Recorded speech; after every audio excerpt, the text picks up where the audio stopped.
Las mujeres del Porfiriato se enfrentaban a diversos cambios. Primero el rápido cambio del campo a la ciudad, los procesos industriales introducidos con el ferrocarril y la moral. En 1851, pocos años antes de la dictadura de Porfirio Díaz, se elaboró un proyecto de decretos y reglamentos sobre la prostitución. A finales del siglo XIX, el estado de Oaxaca recibió numerosos capitales que le hicieron el lugar fundamental de un efímero auge económico. Ello atrajo a viajeros y comerciantes que vieron la posibilidad de desarrollar con éxito sus negocios, incluido un grupo de mujeres, las matronas, que instalaron burdeles y se dedicaron al comercio sexual, utilizando todas sus capacidades, el permiso de las autoridades, el consentimiento de una sociedad patriarcal, la existencia de una demanda masculina.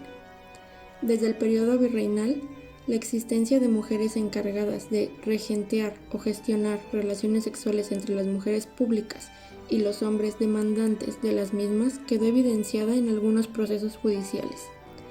A finales del siglo XIX, las matronas ya no solo organizaban los encuentros, establecían esporádicamente contacto con los clientes o proporcionaban el espacio para el afecto, sino que cubrían múltiples roles, uno de los cuales, si no es el más importante, era el del negociante.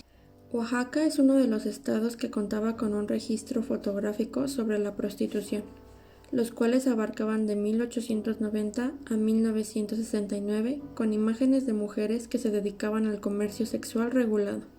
El porfiriato, en términos históricos, tiene una gran relevancia, debido a que se comenzó a generar uno de los archivos visuales más voluminosos de México. Fue hasta 1875 que en Oaxaca se propuso la creación de un mecanismo de control sanitario en burdeles y en 1881 se realizó un reglamento, pero se puso en marcha hasta 1890, lo que requirió de un registro fotográfico para su manejo. La prostitución se convirtió en una empresa rentable por medio de los burdeles. En 1895 se estableció el primer reglamento donde las dueñas pagaban impuesto ante la tesorería municipal. Se les indicaba la cantidad por apertura y registro de mesalinas a su cargo. Fue entonces cuando se convirtió en un negocio legal, clasificado en 3 categorías, lo mismo que las prostitutas, ya que de acuerdo al rango era la cantidad a pagar. La prostitución fue considerada un problema social y religioso desde el virreinato y en el porfiriato se consolidó en una reglamentación. Esta actividad estaba calificada por debajo de los criminales, enfermos mentales y vagabundos. Las autoridades a finales del siglo XIX buscaban brindar servicio médico y control de la moral a las también llamadas mujeres públicas. Este tipo de medida estaba inspirado en el modelo francés de sexoservicio de 1865.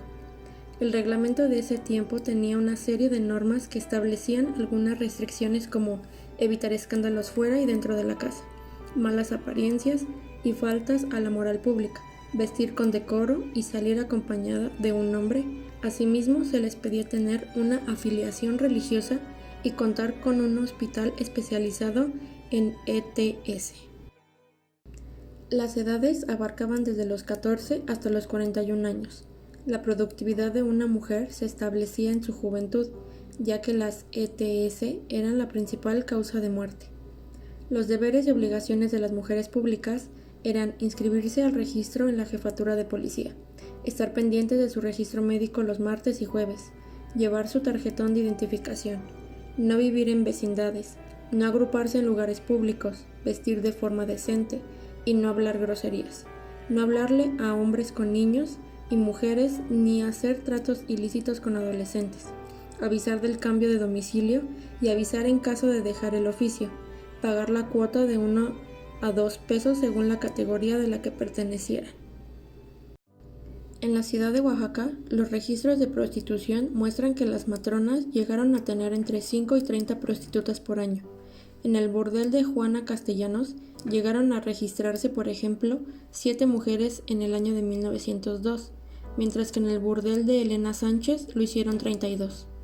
En el caso de la Ciudad de México, el doctor Lara y Pardo destacaría hacia 1908 cómo las matronas llegaban a conseguir jóvenes agraciadas de los pueblos más recónditos de la República Mexicana, al mismo tiempo que hace alusión a la explotación, la extorsión y el engaño, como los principales medios a través de los cuales buscaron obtener mayores dividendos dentro de sus burdeles, manejando, por ejemplo, el dinero que éstas ganaban o endeudándolas con diversos objetos. Proveniente de Puebla, Joaquina se convirtió en poco tiempo en una de las matronas más importantes de la ciudad de Oaxaca.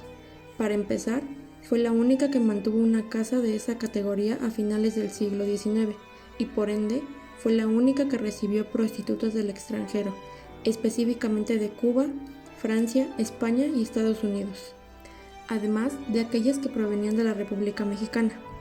Su burdel fue el que más mujeres recibió en el año de 1893, lo cual indica que tenía una demanda importante. De hecho, por las fotografías de las pupilas que recibieron en él, se puede saber que estaba fundamentalmente dirigido a hombres ricos o acaudalados, que gustaban de un tipo específico de mujeres, blancas, sin rasgos étnicos marcados y de estatura regular. Durante el Porfiriato, con un modelo social caracterizado por las diferencias entre géneros, las mujeres eran consideradas entonces como seres débiles y por tanto subordinadas a la voluntad masculina. El tema de la prostitución en aquellos años fue sumamente duro para todas sus practicantes, pues eran vistas como parte de un problema social. Durante el periodo que va de 1892 a 1912, más de 30 matronas encargadas y dueñas de burdeles reconocidos por las autoridades administraron diversas casas de prostitución en la ciudad de Oaxaca.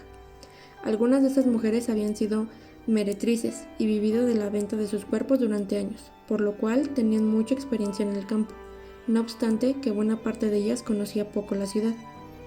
Por los registros de prostitución se puede saber que para 1892 había más de 20 burdeles reconocidos oficialmente.